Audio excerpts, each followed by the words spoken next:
کہ ہمارا اپنا ہی نقصان ہے۔ لے جی، سب سے پہلے آج کا ہمارا جو ٹاپک ہے وہ ہے جی رذائل اخلاق۔ رذائل اخلاق کی دو اقسام ہیں بچوں، یاد رکھیے گا۔ ایک محاسن اخلاق جو ہم نے پڑھ لیا پہلے، اور آج ہم پڑھ رہے ہیں رذائل اخلاق۔ رذائل اخلاق کا لفظی معنی ہوتا ہے بری عادات، غلط عادات، بری عادات۔ اور اس کا اگر اصطلاحی معنی اگر ہم دیکھیں تو اصطلاحی معنوں میں کیا ہوگا؟ ایسی عادات و اطوار، ایسی عادات و اطوار جو معاشرے میں نفرت، فساد، لڑائی جھگڑا اور بے سکونی کا باعث بنے، اسے رذائل اخلاق کہتے ہیں۔ دوبارہ اس کا سنیے گا بیٹا، رذائل اخلاق کا معنی ہوتا ہے بری عادات، اور اس کا اصطلاحی معنی، یہ لفظی معنی میں نے آپ کے سامنے لکھا، اور اس کا اصطلاحی معنی یہ ہے کہ ایسی عادات و اطوار جو معاشرے میں نفرت، فتنہ و فساد، لڑائی جھگڑا اور بے سکونی کا باعث بنے، اسے رذائل اخلاق کہتے ہیں۔ ٹھیک ہے جی، آگے ان کی آگے اقسام ہے رذائل اخلاق۔ سب سے پہلے جو ہے جی جھوٹ ہے، اور میں نے آپ کو یہ بات بتا دی پہلے ہی۔ رذائل اخلاق میں ایک بری اور ناپسندیدہ عادت جھوٹ ہے جی۔ یہ نہ صرف خود ایک اخلاقی برائی ہے بلکہ بہت ساری برائیوں کی جڑ ہے۔ جھوٹ رذائل اخلاق میں سب سے زیادہ مذموم اور قابل نفرت ہے، مذموم اور قابل نفرت ہے۔ شریعت اسلامیہ میں جھوٹ کو گناہ کبیرہ کہا گیا ہے۔ کیا کہا گیا جی؟ جھوٹ کو گناہ کبیرہ کہا گیا ہے۔ اصطلاحی تعریف کیا ہوگی جی جھوٹ کی؟ خلاف حقیقت بات کہنا، حقیقت کچھ ہے اپنی طرف سے بنا کے کوئی بات کرنا۔ اور عزیز طلبہ یاد رکھیے گا بیٹے، ایک جھوٹ کو چھپانے کے لیے انسان 100 جھوٹ بھی اگر بول لینا تو وہ جھوٹ سچ نہیں بنتا، بلکہ جھوٹ جو ہے وہ جھوٹ ہی رہتا ہے۔ آئیے جی، قرآن مجید کس طرح سے جھوٹ کی مذمت کرتا ہے جی، آئیے ذرا توجہ سے سنیے گا۔ جھوٹا شخص ہدایت سے محروم ہو جاتا ہے۔ کہے نا مجھے ہدایت مل جائے، تو یہ پاسبل نہیں ہے۔ یہ دو چیزیں، ایک جھوٹ اور ہدایت، یہ کبھی اکٹھے نہیں ہوتے۔ جہاں جھوٹ ہوتا ہے وہاں ہدایت نہیں آتی، اور جہاں پہ ہدایت ہو، ہدایت یافتہ لوگ سچے ہوتے ہیں، اللہ ان کی صفات بیان کرتا ہے۔ اور جو انسان جھوٹا ہوتا ہے اس کو ہدایت نہیں ملتی۔ یہ میں نہیں کہہ رہا جی، اللہ کا قرآن کہہ رہا جی، سورہ زمر ہے جی، اور آیت نمبر 3 ہے۔ اللہ تعالیٰ ارشاد فرما رہے ہیں، آئیے اس آیت کی روشنی میں دیکھتے ہیں کہ جھوٹ کی کس طرح مذمت کی ہے اور کیسے اس کی ممانعت کی ہے۔ ان اللہ، بے شک اللہ، لا یہدی، نہیں ہدایت دیتا، من ہوا کاذب کفار، ایسے شخص کو جو جھوٹ بولنے والا ہے۔ جھوٹے انسان کو ہدایت نہیں دی۔ اس کے بعد جی جھوٹا شخص لعنتی ہے، لعنت کا مستحق ہے، اللہ تعالیٰ کی لعنت ہوتی ہے جھوٹے شخص پر۔ یعنی ایسا شخص خدا کی رحمت سے بالکل محروم ہو جاتا ہے اور اللہ تعالیٰ کی لعنت کا حقدار ٹھہرتا ہے۔ اللہ تعالیٰ کی لعنت کا حقدار ٹھہرنا انسان کی بدبختی کی علامت ہے۔ اللہ کی رحمت کا امیدوار ہونا جہاں پہ خوش قسمتی کی علامت ہے، وہاں پہ لعنت جس کے اوپر اللہ کی برسے، وہ کون ہے جی؟ وہ جھوٹا انسان ہے، بدبختی کی علامت ہے، کیونکہ جھوٹ بولنا کبیرہ گناہ ہے۔ قرآن مجید میں جھوٹوں پر لعنت کرتے ہوئے ارشاد فرمایا، یہ کون سے جی جھوٹوں پر خدا کی لعنت ہے جی؟ کہاں پہ لکھا ہوا ہے جی؟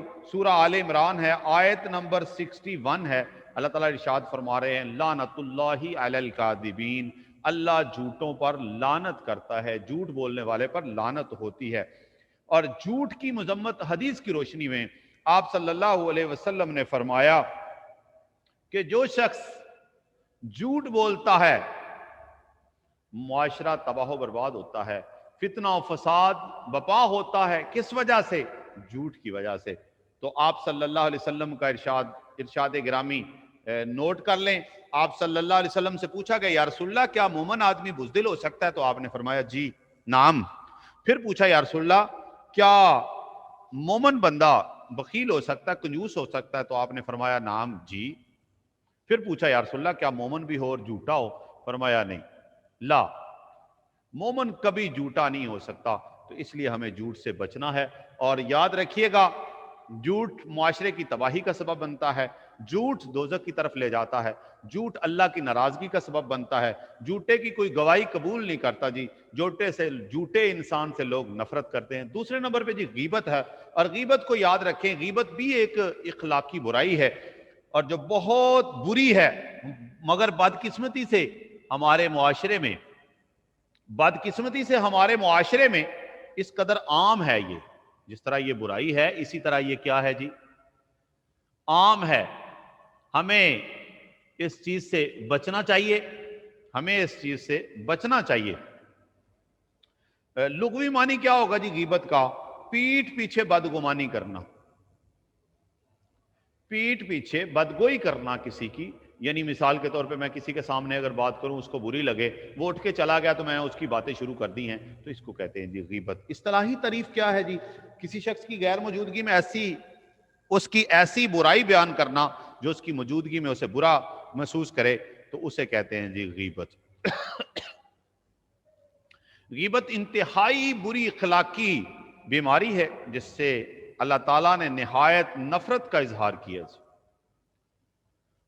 اسے مردہ بائی کا گوشت کھانے سے کے مترادف کہا گیا ہے۔ اللہ تعالیٰ نے مسلمانوں کو اس گناہ سے بچنے کی تلقین کی ہے جی، اور یہ سورۃ الحجرات میرے سامنے ہے، اور سورہ حجرات کی آیت نمبر 12 کو اگر دیکھیں، وَلَا يَغْتَبْ بَعْضُكُمْ بَعْضًا أَيُحِبُّ أَحَدُكُمْ أَنْ يَأْكُلَ لَحْمَ أَخِيهِ مَيْتًا فَكَرِهْتُمُوهُ، اور ایک دوسرے کی غیبت نہ کیا کرو۔ وَلَا يَغْتَبْ بَعْضُكُمْ بَعْضًا، تم ایک دوسرے کی غیبت نہ کیا کرو۔ أَيُحِبُّ أَحَدُكُمْ أَنْ يَأْكُلَ لَحْمَ أَخِيهِ مَيْتًا فَكَرِهْتُمُوهُ، کیا تم میں سے کوئی پسند کرتا ہے کہ وہ اپنے مردہ بھائی کا گوشت کھائے؟ تو فَكَرِهْتُمُوهُ، یقیناً تمہیں ناپسند ہوگا، تمہیں گہن لگے گا۔ غیبت تباہی کا سبب ہے جی۔ میں نہیں کہہ رہا جی قرآن مجید کی روشنی میں اگر اما پارہ ہے جی 30واں پارہ اور سورۃ الہمزہ ہے، اس کی پہلی آیت کا اگر ہم معنی و مفہوم اور اس کی تفسیر کو جاننے کی ہم کوشش کریں تو یہ بات بالکل کلیئر ہمارے سامنے ہو جاتی ہے جی غیبت کتنی بڑی برائی ہے اور کتنا بڑا گناہ ہے۔ لوگوں کی غیبت کرنے والے شخص کے لیے قرآن مجید نے تباہی کی وعید سنائی ہے۔ فرمایا وَيْلٌ لِكُلِّ ہُمَزَةٍ لُمَزَةٍ، وَيْلٌ لِكُلِّ ہُمَزَةٍ لُمَزَةٍ، ویل ہے، تباہی ہے اس شخص کے لیے جو عیب تلاش کرنے والا اور غیبت کرنے والا۔ آج ہمارے اندر ایک برائی پائی جا رہی ہے کہ ہم دوسروں کے عیب تلاش کرنے کی کوشش کرتے ہیں، تو وہ میں اکثر کہا کرتا ہوں، پڑی جب اپنے عیبوں پہ نظر، پھر دنیا میں کوئی برا نہ رہا۔ ہم اپنے آپ کو دیکھیں، ہم اپنا احتساب کریں تو یقینی بات ہے پھر ساری دنیا اچھی ہے، ٹھیک ہے، لیکن ہم اپنی طرف دیکھتے نہیں ہیں جی۔ غیبت کی سزا حدیث کی روشنی میں پیارے نبی صلی اللہ علیہ وسلم جب معراج کی رات آسمان پہ سیر کے لیے تشریف لے گئے تو آپ نے جب جنت کی سیر کی تو ساتھ ہی پھر جہنم کا ملاحظہ کیا اللہ کے پیارے نبی صلی اللہ علیہ وسلم نے، تو جبریل ساتھ تھے، تو کچھ لوگ وہاں پہ دیکھے جن کے ناخن لوہے کے تھے اور اپنے چہروں کو وہ نوچ رہے تھے، اپنے سینے کو نوچ رہے تھے۔ تو پیارے نبی صلی اللہ علیہ وسلم نے ارشاد فرمایا من ہؤلاء یا جبریل، جبریل یہ کون لوگ ہیں؟ تو حضرت جبریل کہنے لگے فداک ابی و امی یا رسول اللہ، یا رسول اللہ میرا سب کچھ آپ کے اوپر قربان، ہؤلاء الذین یاکلون لحوم الناس ویقعون فی اعراضہم، یہ لوگ وہ ہیں جو لوگوں کا گوشت کھاتے تھے، ان کی عزتیں بگاڑتے تھے اور ان کی غیبت کیا کرتے تھے۔ غیبت جی زنا سے زیادہ بری چیز ہے جی۔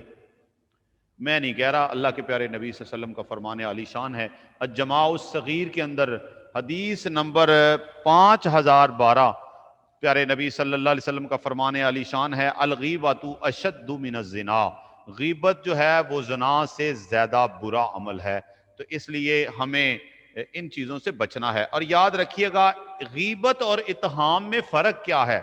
غیبت ہے کسی کی برائی اس کی پیٹھ پیچھے کرنا، اور اتہام اسے کہتے ہیں کہ کسی کے اوپر تہمت لگانا، ایک برائی کسی کے اندر نہیں ہے، اس کی عزت شان و شوکت بڑی لوگ مانتے ہیں، جانتے ہیں، اور لوگ اچھے لفظوں سے اسے یاد کرتے ہیں، تو ہمارے اندر آگ بڑھ کے کہ یار اس کی عزت کیوں ہے، اس کے اوپر تہمت لگانا، اسے کہتے ہیں اتہام۔ تو ان چیزوں سے ہم نے بچنا ہے جی۔ غیبت کے نقصانات کیا ہیں جی؟ غیبت سے باہمی اعتماد ختم ہو جاتا ہے، اور غیبت سے بزدلی پیدا ہوتی ہے، غیبت اللہ کی ناراضگی کا سبب بنتی ہے، اور غیبت معاشرے کا امن جو ہے اسے ریزہ ریزہ کر دیتی ہے، تباہ و برباد کر دیتی ہے۔ غیبت ایک دوسرے کے درمیان نفرت اور حقارت پیدا کرتی ہے، تو اس لیے ہمیں اس سے بچنا ہے۔ اور اس کے ساتھ ہی پھر تکبر ہے۔ تکبر کا مطلب ہوتا ہے، لفظی معنی ہوتا ہے کہ اپنے آپ کو بڑا سمجھنا اور دوسرے کو کمتر سمجھنا۔ اور یہ یاد رکھیے گا، تکبر اللہ کی چادر ہے، اور اللہ کی چادر کو جو ہاتھ لگاتا ہے پھر ذلت اور رسوائی اس کا مقدر بن جاتی ہے۔ تو ہمیں اس سے بھی بچنا ہے۔ اور تکبر، بڑائی، فضیلت، عظمت، رفت، بلندیاں، اس بات سے ہمیں اس کا اندازہ ہو جائے گا کہ ہم نماز میں سب سے زیادہ جو کلمات پڑھتے ہیں اس میں ہم ایک ہی اقرار کر اللہ اکبر، اللہ، یعنی بڑائیاں ساری کی ساری اللہ کے لیے ہیں۔ تو پھر انسان اللہ کے سامنے عاجز انسان کو بننا چاہیے۔ تکبر انسان کو زیب نہیں دیتا۔